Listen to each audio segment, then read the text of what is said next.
What's up, dudes? Welcome back to another episode of Rhomas Men's Team. Pretty simple. We are a group of guys helping each other make progress towards each other's goals. If you're new to the channel, awesome and welcome. If you want to help support the channel and join our pro team, head over to rhomasteam.com/pro, where you can contribute to us on a donation basis. We also give you access to exclusive content, mastermind groups, etc., etc. So anyway, hope you enjoy this episode, and we'll see you on the team.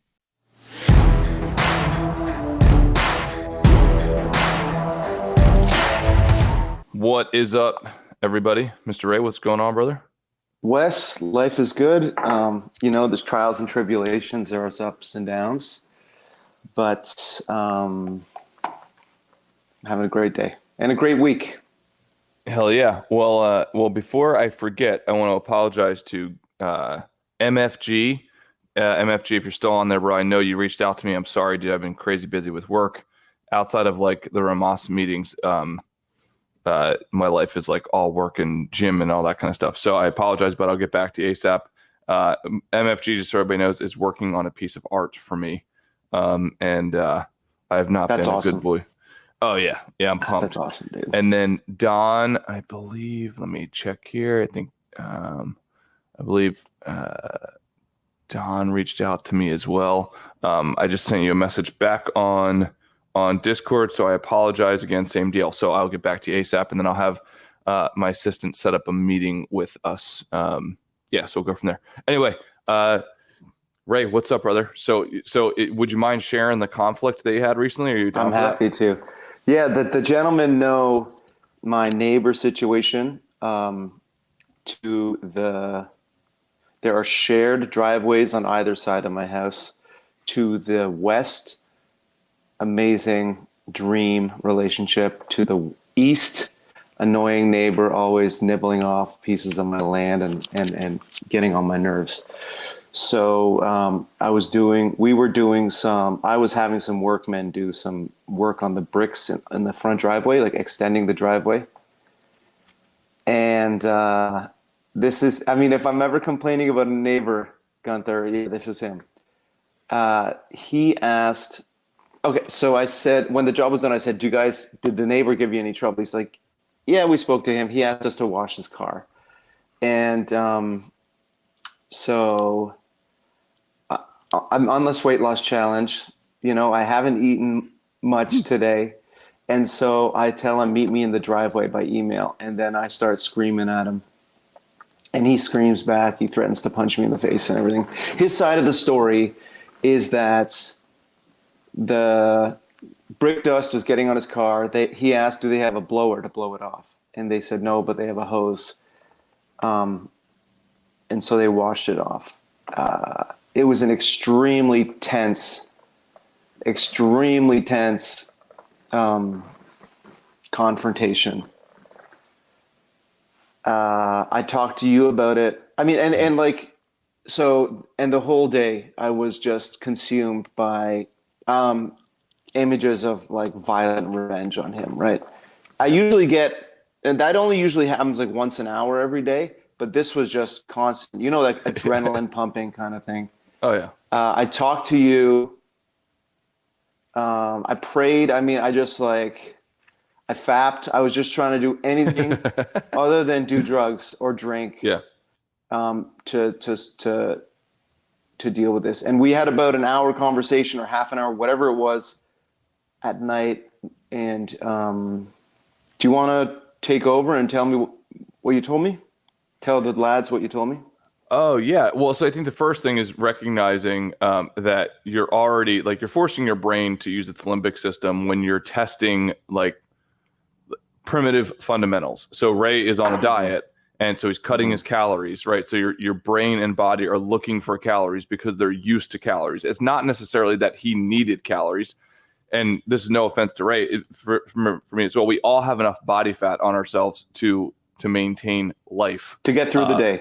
Yeah, exactly. But your brain is expecting it. And all of a sudden you're not giving it to your brain. So you're already in like a highly vulnerable mental, emotional state. Combustible states. Oh yeah. It doesn't take much.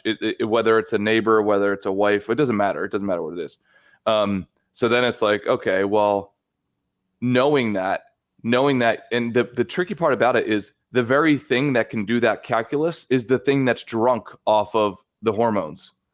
Do you know what I mean? Like the thing that you need to be able to observe your behavior is almost unable to observe your behavior unless you're highly trained in it. So like you think that you're right. And when I say you, I mean the general, like Us. universal you. Yeah. So then it's like, okay, great. Well, now that you made that error, knowing that your brain is at like a depleted state or a vulnerable state, now that you've made that error, you now have an opportunity to go and grow a little bit. No different than a bodybuilder when he reduces his carbohydrates, has the opportunity to go into the gym when he does not want to and force the reps out. So Ray has now added some weights to the bar by having this argument with his neighbor. So he now has the opportunity to push the bar back up and to grow some muscle. So that's kind of the conversation we had. And if you want to take it from there. So there were two, that was the first part of the conversation. The second part of the conversation is, you know what you have to do, Ray. Oh, yeah. Yep. You have to be a man and apologize to this guy for your uncivil behavior and close the loop. Do you want to remind us what close the loop means? Oh yeah, closing the loop, man. I try to use this mental model all the time. Like it's no different than how do I say this? Walking out of your bedroom with shit on the floor versus walking out of your bedroom and making sure everything's clean. Like it's so funny to me when people will have guests over. Like my mom used to like freak out every time freaking guests would come over because she'd have to clean the entire house. Well, it's like if you would have closed the loops, if you would have kept this clean the entire time, you would not have to scramble, right, and do a half-assed job when it comes back to like cleaning everything up. So closing the loops in communication, closing the loops in relationships is so important. So like if Ray does not close this loop, meaning like complete the conversation or the confrontation to the point where it's stabilized with his relationship with his neighbor, if he does not do that, then every single time he walks out of his house, he's going to look out my window. Exactly. Yeah, exactly. Going to think about the neighbor, going to be or worried. Hear a car coming into the driveway. Exactly. And that's an open loop. And that's just one. Think about how many of these things, open loops, exist in our lives. So it's like start committing to closing those loops. And also start committing to not opening loops. Yeah. Like there's almost an argument of like, no, hold on, that's a Jedi. We got to wait for Jedi University for that one. Okay? Yeah. So that was the second part. So, and then when I said, do I have to, I said, this is going to be tough for me. Yep. It's going to be hard for me. And should I do it fast? And what did you say about hard and fast? What did I say? You said the harder, the better, the faster, the better. Oh yeah, without doubt. Yeah. So in the morning, I saw him getting into his Porsche. He was all dressed up nice. And, I was a bit of a coward. Like, I saw his car drive up to the front, and I kind of went to the front door, and I like looked, just kind of like, and waited for his car door to see the car door open, and then I went over, and I said in a calm voice, John, and I had to say John again because I think he was kind of like bracing himself to ignore another attack, you know, and I just said, look, I wanted to apologize for my behavior. And he was guarded, and then he said, yeah, I'm sorry too, Ray. So he kind of beat me to the sorry word. And I was going to say. I gave him shit for that. Yeah. You know, and I didn't, like, to be honest, like, we talked about it rational. We had kind of we both kind of laughed at what fucking, like, gorillas apes we were. Yeah. What apes we were.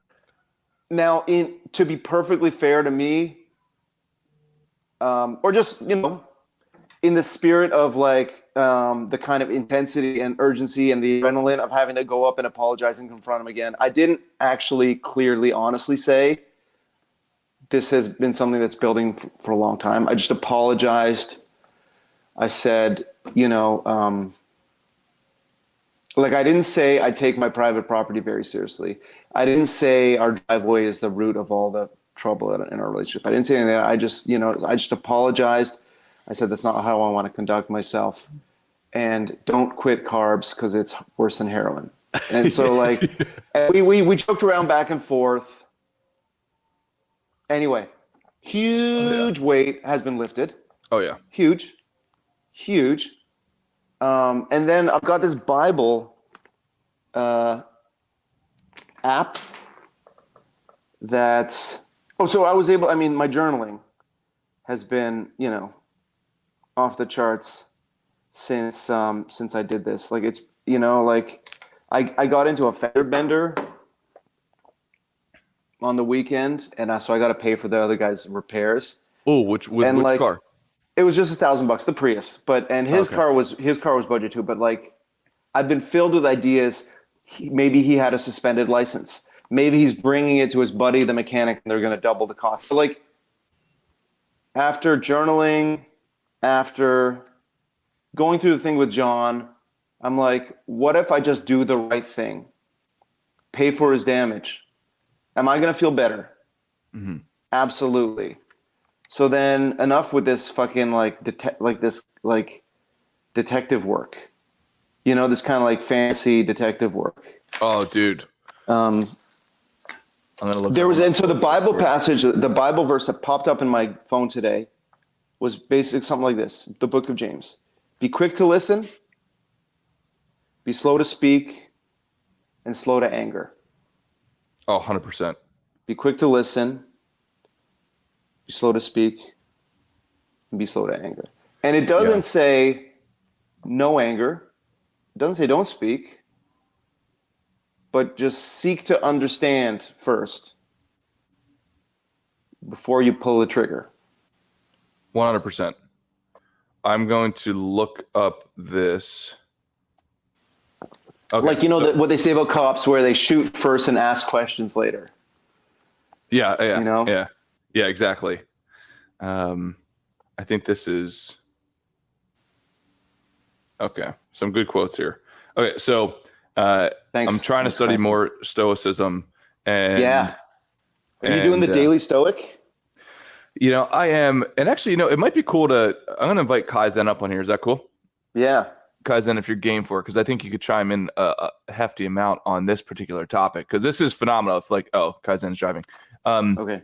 But we basically are going through, in my opinion, a very important social dynamic and a mental dynamic. Number one that comes to mind is in Stoicism. I think maybe it's Epictetus or somebody who said he suffers more than is necessary who suffers before it is necessary.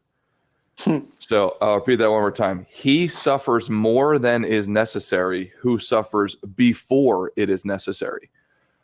I think that like in Ray's conflict, the examples, and we've all, been subject to this, it's the worrying part that causes most of the stress. It's the worrying about the conflict, not the conflict itself. And then weirdly enough, that sort of magnifies the conflict because now you bring that into the potential, right? Like the potential conversation that is now an argument. What Ray did to his neighbor, it's like this pent up stuff. He's already on edge because of his like caloric deficit, etc. But then it's also, Ray, I'm going to guess that you built up the story in your head. Is that a fair thing to say? Like, oh yeah, dude, I fought this argument 10 times a day, every day for the last 5 years. And what you said, there's lots of versions of what you said. Can you give it to me one more time? Oh yeah. I'll try to go from memory. No, here we go. He suffers more than is necessary who suffers before it is necessary. Yeah. And what we used to say in the fellowship or the program or in recovery is someone who's nagging you, like my neighbor, is like, don't let him live rent free in your head. Yep. Don't let him live in your head rent free. So by litigating and relitigating this argument in my mind, obsessing over it, I've been letting him not only squat on my driveway, but squat in my head. Do you think also, okay, so we've got the story before the conflict and all of that stuff. And then let's say during the conflict, is there a part of you, and this is like some really like ninja mental stuff, is there a part of you that thinks it was escalated because a lack of physical ability to fight. Oh yeah, dude. Like, Does that make sense? yeah. And I appreciate you answering honestly, because most guys would be like, "Oh, no, it has nothing to do with that." But I've noticed in a lot of conflict when I start to learn how to fight, and for guys wondering out there, jiu-jitsu and Muay Thai, I actually became less violent, and I've noticed that is a theme. Yeah. Because I've So almost noticed that it magnifies on itself because there's almost a certain fear with the conflict. So there needs to be this like screaming and like all that kind of stuff. Yeah. So when he threatened to punch me in the face, or when he said, I'm going to punch you in the face or something like that, I wasn't ready for that. You know what I mean? I didn't know, if I was a trained fighter, like I could take a punch, or I could roll around with him if necessary, I guess. But like, I wasn't ready for that verbal threat of violence. Right. Right. And so, I've been thinking, I'm not going to commit to anything right here, but like, I was thinking, like, if I took jiu-jitsu or boxing or something like that, I would be, that threat of violence, right, would land very differently. Yes. Yeah. Right? I would imagine. Or diffusing that, like, because I'm sure you learn how to diffuse threats of violence as much as applying threats of violence. Oh, if not more. So the best way I could describe it, and especially with jiu-jitsu, I think, like with Muay Thai, it's like, I want to learn how to kick somebody's face off, and I know like it's like pure impact. Okay, if somebody approaches a Muay Thai fighter, like they better watch their calves, they better watch their legs, and they better watch their head, sort of a thing. But with jiu-jitsu in particular, it's a lot like Joe Rogan says, it's just like problem solving. But I've found that when humans get in a mental space where they don't know what to do, where the options are infinite. Like if you don't know how to fight, it's like, I don't know what I'm gonna do. I'm just gonna go freaking crazy, right? I'm gonna like, so all of a sudden your adrenaline goes through the roof because you have to be. It did. Yeah, you have to be ready to do whatever, and you don't know what to do. So it's like this confusion mixed with I will have to do everything. I'll throw punches, I'll throw kicks, I'll throw headbutts, I'll run away. So your body just freaks out. Versus, think about what would have happened if you would have practiced that conflict daily, like the physical conflict daily or multiple times a week for the last few years. All of a sudden you have 500 times, if not 1,000 times of repetition of, okay, if a person is within this distance from me, here's what I do. Or if he does this, here's what I do. All of a sudden, like you now can control the situation in your head because you can control the physical environment. Mm-hmm. Hey dudes, sorry for the interruption here. Just wanted to let you know, if you want to join our pro team, go to romasteam.com/pro. You can help support the channel. You will also get access to exclusive content, masterminds, one-on-one sessions, etc. All right, back to the episode. And maybe the conflict there. I'm back in fantasy mode of like turning his head into hamburger helper, but I'm going to I don't want to commit to doing jiu-jitsu because I talked about doing it in the past, and like I'm working out with a trainer 3 times a week. I'm getting huge, so I'm happy with that. But yes, the jiu-jitsu. It's funny. It's funny. Like, it's an absolute cliche that guys who are in recovery from either drugs or alcohol replace it with Christ, weightlifting, or jiu-jitsu. Yeah. And usually all 3. Yeah. So I've got the 2. I've got 2, and I guess it's just a matter of time before I add the 3rd. Yeah, man. Well, if I had to nudge you a certain way, let's say if I was in your situation, I would actually reverse it. I would consider going to some sort of fighting. I would prefer, I would actually maybe even say Muay Thai first, but jiu-jitsu I think is a better craft. But I think if you look at the things that we could earn, like protecting our female, earning money, resources for our family, etc., I do struggle to find one that is more valuable than learning the skill of fighting and self-defense. Only because for a man, it's like you're only going to be questioned like that every once in a while. Mm-hmm. But that's the part. It's like, that it's going to be every once in a while. And also you bring that to you every day. So almost every conflict, at least with another male, above the age of 15, right, or 18, whatever the number is, right? Like there's that potential on the table. And if you and like, dude, I noticed that even when I was in New York, I was way more confident having been trained in fighting just in like boardroom meetings, because like I don't care if you're the CEO, you're not going to bully me, because I know that the most exaggerated version of this conflict is some sort of physical altercation. And given the fact that you've been drinking, smoking cigars, and eating hamburgers for the last 10 years and I haven't, right? Like that final conclusion is not good for you. So you know that you're not going to take it overboard. And I know they're not going to take it overboard, right? That sort of thing. And it's not to sound tough at all. It's just that you know the final checkmate move is in your hands. And at worst case scenario, even if you go against another trained fighter, you both won't fight each other, because you know that the checkmate move is potentially you killing each other, that sort of thing. So it's amazing how much of a clearing it has. I love the mental picture of you like flossing and like talking into the mirror at that CEO about like the cigars and hamburgers. Yeah. Well, that's a great mantra, dude. And dude, yeah, I'm telling you. So, yeah, that's something. So, you know, I don't feel less than for not having done that, but that's something I want to add to my program. Like, I'm like, and I know you're not putting me down or anything at all, but Hell like, no. It's like, yes, I have to add that to my program. I am not incomplete though. Do you know what I mean? Like, without a doubt. it's not it's just going from complete to more complete to more complete or whatever, right? It's the, you know what it is? It's the next step on my self-mastery journey. Dude, right? I was thinking about this. Oh, sorry, go ahead.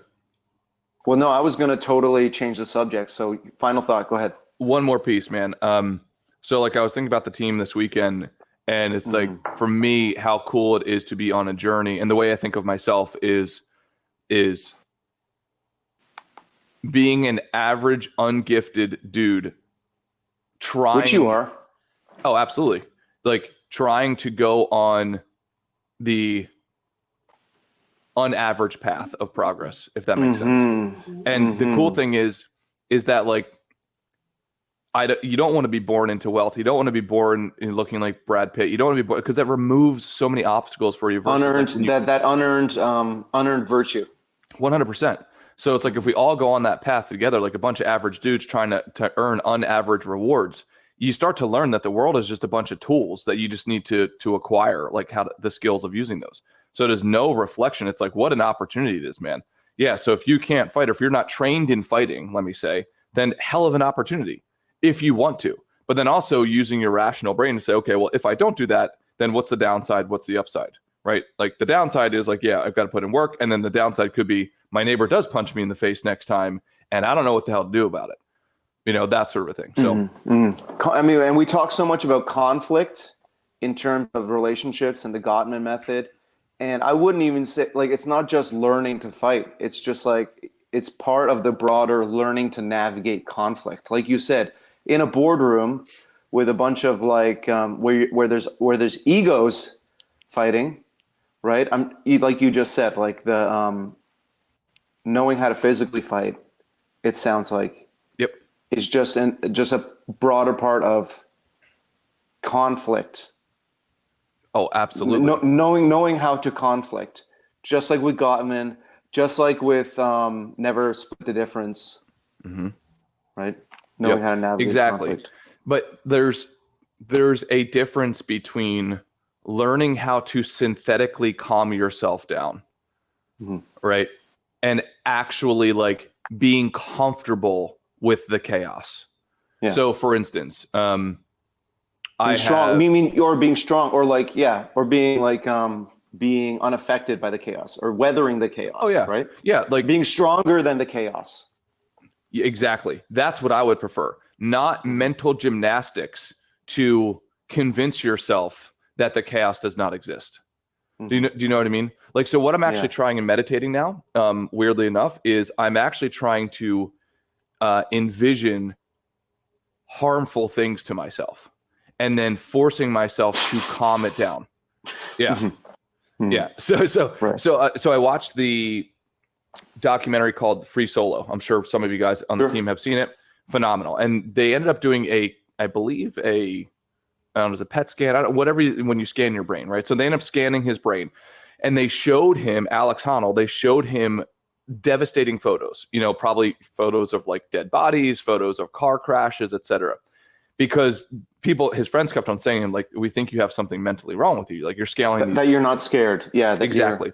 Yeah, and what they ultimately found, was in those brain scans, there was no activity in his amygdala, right? Like no activity in essentially no stress, in other words. Yeah, exactly. In the fear centers of the brain, when like he should have been disturbed by these pictures. Now, they didn't go too deep into it, but the conclusion that I made for myself was, I would imagine that it's just him training himself unknowingly, like just by scaling these walls. He's facing death, I don't know, 20,000 times a minute, right? When he's climbing these walls. And then he eventually just trained himself down, right? I imagine the first time he scaled a wall, it wasn't probably as easy mentally as it is now for him doing it decades later. So now what I'm trying to do in meditation is think about conflict, think about times I fought, think about whatever, right? And then seeing if I can lift that heavier weight to calm myself down. I think jujitsu, I think fighting does that all the time, right? You have another male who is oftentimes stronger than you, who's been training for longer than you, technically like trying to kill you, like in a controlled way. Can you stop it?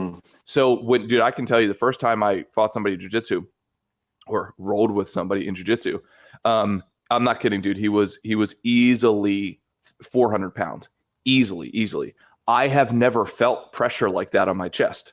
So I started to freak out. Like my brain started, and then it's like, okay, calm down. How do you figure this thing out? And the more times you do that, I think the better off you are as a male, personally.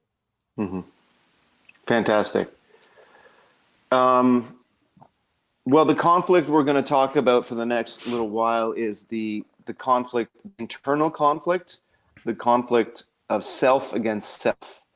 Yes. The book, The War of Art, you've talked about many times. And I finally picked it up and started reading it. And I love that we're doing it in the next phase of our book club here, because it just is, it provides so many answers for the kind of traffic jams, quagmires I get in terms of stress, fear, unknowing. How did you discover The War of Art, the book?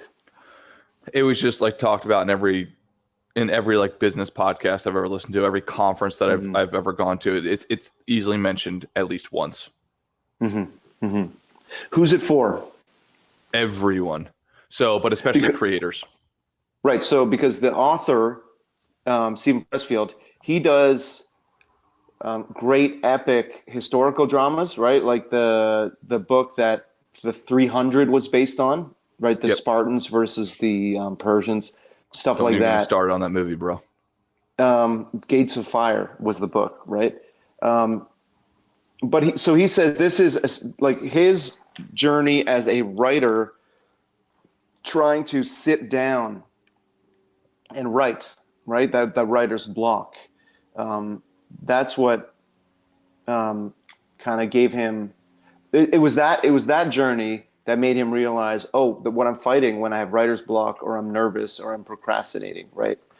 But it is for anybody who is a creator, who is an entrepreneur, who is a writer, who is learning a new skill. Can you briefly describe the resistance, is what he calls, let's call it procrastination or distraction, when there's something you need to get done? Yep. So first things first, if you guys are reading along here, we're starting a new book on our book club. This is Steven Pressfield's The War of Art, and it was like an instant classic, just like one of those things. So the first section here is what Ray is talking about. Basically, step number one, and this is for all creators, and I would say this is like all humans should be creators, right? Step number one, sit your ass down to start to create things. And the genius is in the simplicity. So I would look at Ray and myself, like one of the things that's hardest on the scorecard is mastering your craft. Like working out. Not even mastering, it's practicing. Oh yeah, 100%. So it's not mastering. It's merely practicing. It's like It's sitting down. You know what you've even said? It's sitting down for an hour on your craft, whether you get anything done or not. Yep. It's putting your ass in the chair. Exactly. So what this book does is really dissects that at an atomic level. So number one, are you sitting down for your craft? You do not have the right to complain that you're not good at your job or your craft, that we call it on the team. You don't have the right to complain that you're not a good writer, you're not a good video creator, or you're not a good salesperson, or you're not whatever the hell. You do not have the right to claim that if you're not doing step number one, which is the most simple, which is sitting down and clearing an hour to do it. Whatever that time frame is. And the author says it's not the act that is hard, it's sitting down to do it. Yep. So then what he says is you will encounter what's called the resistance. I mean, hell, there's even resistance to sitting down. I mean, so the resistance is anything that's getting in the way, whether it be fear or the wife, quote, nagging you or whatever the hell it is. It's or your neighbor, or your family drama, Yep. or there's still a couple of dishes in the sink. Exactly. For a man, there should be no excuses. Anything, right? Like, of course, there's going to be emergencies every once in a while, right? But consistently, there should be no excuses getting in the way of you and your craft, because your craft is the way that you will earn resources for your family, period. Mm-hmm. So there should be no resistance, aka obstacles, that exceed the importance of perfecting your craft or practicing your craft, as Ray is saying. And the number one thing of resistance is fear. Mm-hmm. A list of things that you might be doing in which the resistance, the fear, the procrastination will creep up. The pursuit of any calling in writing, painting, music, film, dance, or any creative art, however marginal or unconventional. The launch, so that's, let's say, creatives. The launch of any entrepreneurial venture or enterprise, for profit or otherwise. So that's employers or employees, mm-hmm. or entrepreneurs. Any diet or health regimen, any program of spiritual advancement, any activity whose aim is tighter abdominals, any course or program designed to overcome an unwholesome habit or addiction, education of every kind. Again, this is a list where the resistance will rear its ugly head. Any act of political, moral, or ethical courage, including the decision to change for the better some unworthy pattern of thought or conduct in ourselves. The resistance will rear its ugly head. The undertaking of any enterprise or endeavor whose aim is to help others, the resistance will rear its ugly head. Any act that entails commitment of the heart, the decision to get married, the decision to have a child, whether to weather a rocky patch in a relationship, the resistance will rear its ugly head. The taking of any principled stand in the face of adversity, the resistance will rear its ugly head. So this is not a book for writers or businessmen. This, like, that list basically is anything that calls you to go from a lower state to a higher state, right? Yep.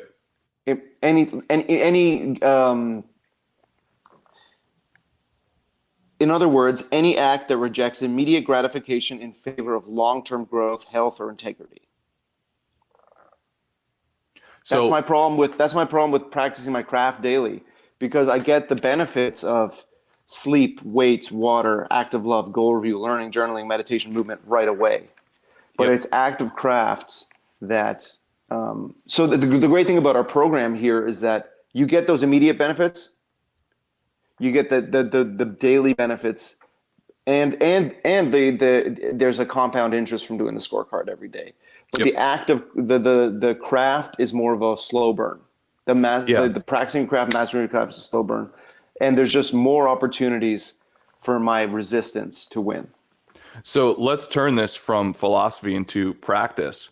If you're okay with that. And Ray, if you're okay with being in the hot seat here, it seemed like you've now mentioned a couple times where the thing that's lagging the most in your scorecard is the practicing of the craft. Yes. And let me know if I'm wrong about that. So for the guys and for myself to benefit from, what is getting in your way? And first of all, if you had to be honest, over the last, let's say 3 months, if you had to give your score on, A+ to F, right, where would you land in the practicing of your craft? Well, I'm lucky that I've signed up for Sandler sales training, which is hour and a half once a week. And I show up to most of them. So I creep above an F because of that. Mm-hmm. Yesterday or the day before, my assistant and I spent an hour on a tutorial about the Instagram algorithm to know how to better share my gallery and the artists and the artworks. So I creep up a little bit from an F because of that. But truly, I spend my days putting out fires. Right? For the business? For the business. And when those fires are put out, let's say at 4 p.m., I don't practice my craft. Reading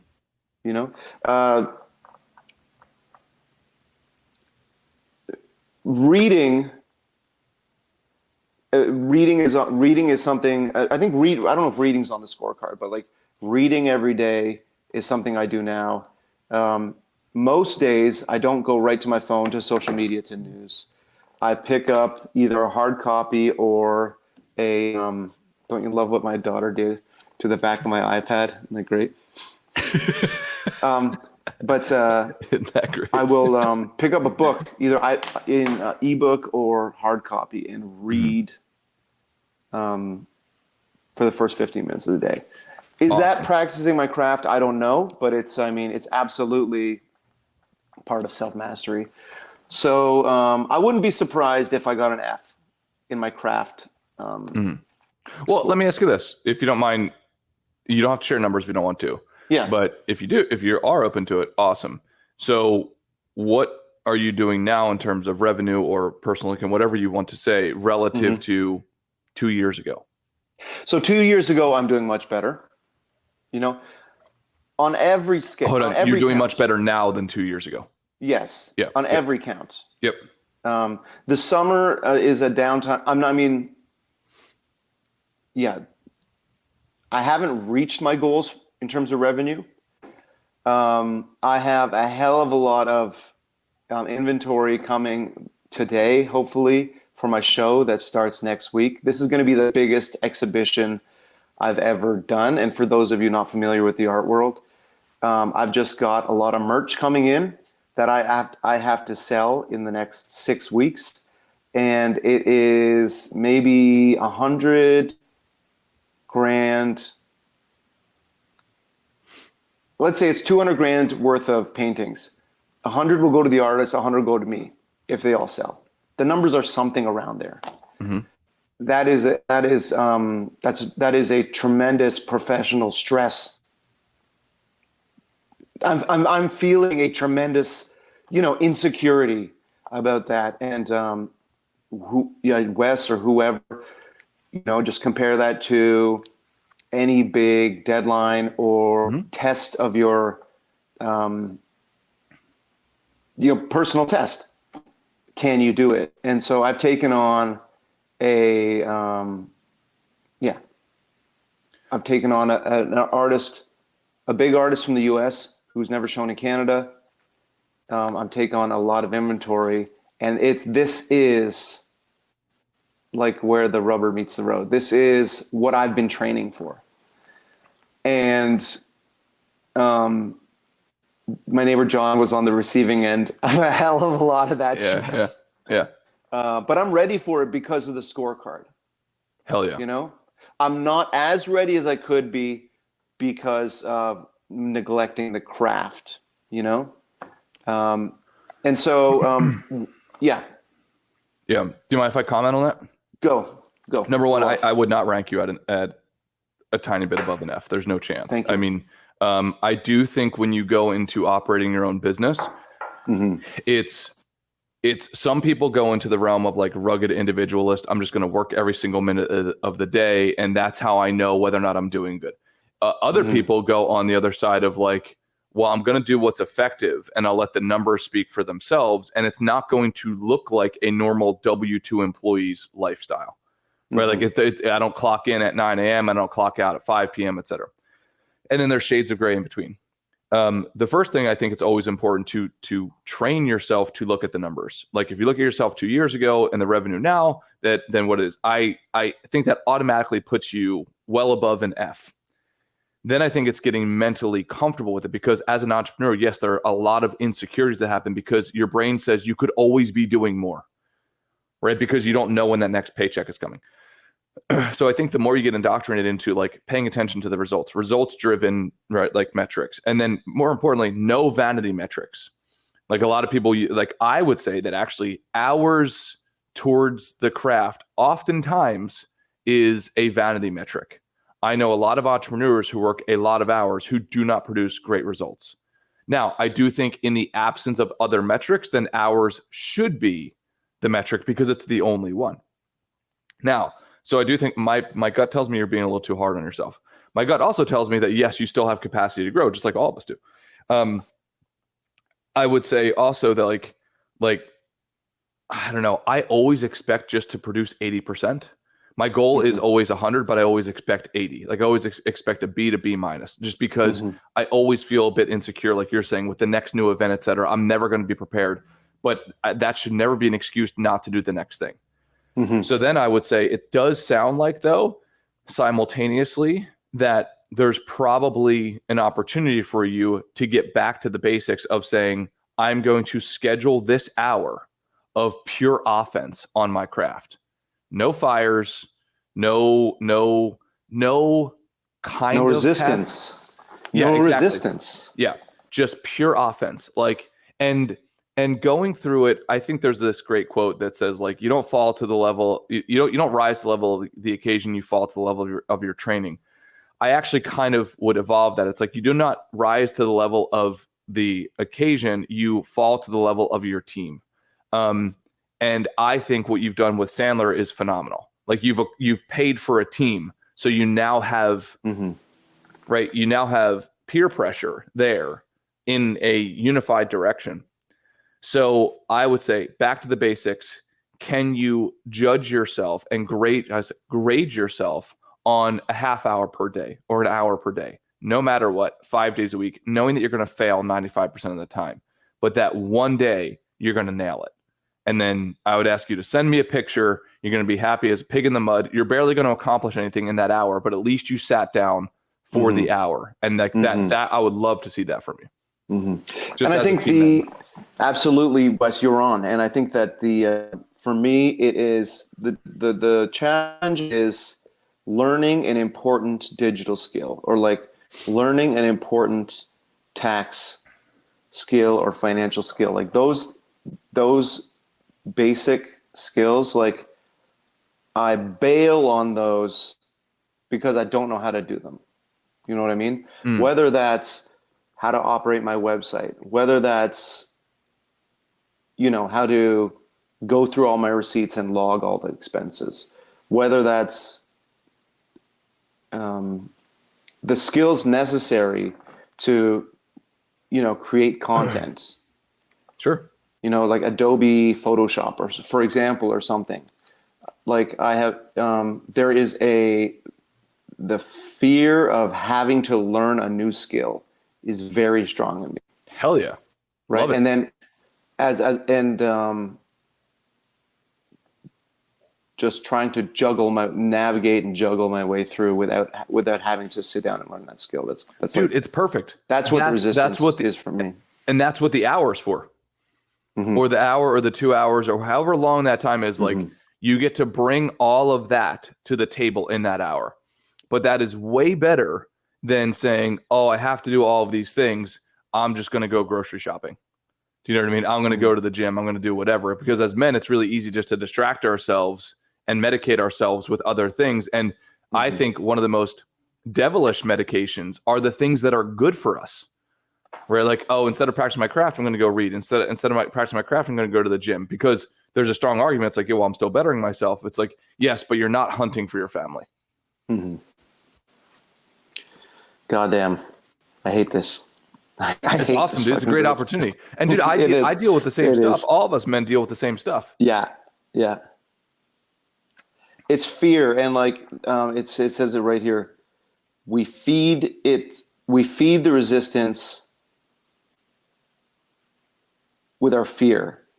Master the fear, and you will conquer the resistance. Yes. I do think there's a little bit of a hack there that I learned from Tony Robbins when I was, I don't know, a kid. And I've been using this ever since. Probably I had learned it when I was 12 or something like that. And he says, what do you have to do? Okay. And then how can you enjoy doing it? Because it makes the assumption that you can enjoy doing it. So for me, it's like sometimes when I have more resistance, I'll put, like, funny enough, I will literally put on the movie 300 or American Gangster, or like I have several things that I go to. I just play in the background. Dude, when I do that, I could sit down for 6 hours straight, just play movies back to back to back, like that I've already seen a million times. And yeah, I mean, I'm reminded of the technique I've forgotten, or I learned from somebody else, our friend Allison, which is she will go on Spotify and find a movie soundtrack, play like cinematic scores. So it's just like 20-minute songs, like no words, just like kind of like long arcing melodies. And it's so it's like 300 for you, yep, oddly enough, is soothing enough to make us get into the zone. Exactly. With what we have to do. That enables us to enjoy doing what we have to do. Yeah. So real quick, so the team can help you make progress. What are one or two things that you can do to make the process, that hour, enjoyable for you? What's your best I'm going to do movie soundtracks. Awesome. And then commit to you, or commit to my assistant that I'm doing it, so that like there's that accountability, and you can either you got my men here on this group can either remind me how's it going, or I can get into the routine of sending you the results of the 30 minutes of the hour. Hell yeah. That'll probably help me with my accountability. Absolutely. For me, I do the movies. I do soundtracks every once in a while. I have a fountain pen that I really like, where I like to build out the space, the environment. It's super clean. It's exactly how, and you're good at aesthetics. So it's like, this is my dojo, even down to like the coffee mugs that I use, like everything I love about the process. That makes me want to do it, because I do think oftentimes when we hear or we read books like this, and it's like, oh, I'm just going to grind my way through it. I do think there's benefit to that. But I also think if you like doing it, if you love doing it, you're way more likely to become successful at it, and you're way more likely to sit down and do it. So the resistance, by definition, is self-sabotage, right? Yes. And that's what we're talking about, where I find excuses not to do the thing I'm afraid of, or the thing I need to do. There's also a parallel peril that must be also guarded against: sabotage by others. Yes. Right? Where your wife, your roommates, whoever it is, has other priorities that they need you to put ahead of your craft. Yes. And I love this quote. The highest treason a crab can commit is to make a leap for the rim of the bucket. Right? The way there's a lobster expression too, but like the other crabs pulling it down back into the bucket, right? And in recovery, you face that sometimes, where you have to find yourself some friends that align with your values. And I don't think you need to, you don't need to find a new family every time they try to put a priority ahead of yours. But later down that page, it says the best and only thing that one creator can do for another is to serve as an example and an inspiration. Yes. 100%. Love that. I think one of the biggest things there, I've had this conversation many times, and it's true for myself, it's true for a bunch of other men that I've talked to. Oftentimes we will look to blame especially our significant others, because it's like, hey, I told you I'm going to go to the gym and now you're trying to get in the way, or I told you I'm going to go to work and you're asking me to do all these honeydew lists, etc. I told you I'm trying to lose weight, and now you got this big old bucket of fried chicken. Exactly. So, but here's the thing. I have found that most of the time, it's actually my fault. It's like, oh, the reason that you think I'm not going to the gym is because I haven't gone to the gym consistently. You know what I mean? So it's like, I'm actually teaching you how to treat me. So it's actually my fault. So I think oftentimes when we have the resistance from other human beings, it's because they're pinging off of your reality for the last 10 years, not your version of who you want to be. So It's like, if you want to train your spouse that she needs to accept you going to the gym, go to the fucking gym, right? And do it consistently. So that way she knows that you are the type of man that goes to the gym. If you don't want your spouse to get in the way of you working, then train her, because you've trained yourself to go work, right? And then eventually, right, they comply. But they're not going to comply with the fantasy version of you. They're going to comply with the real version of you.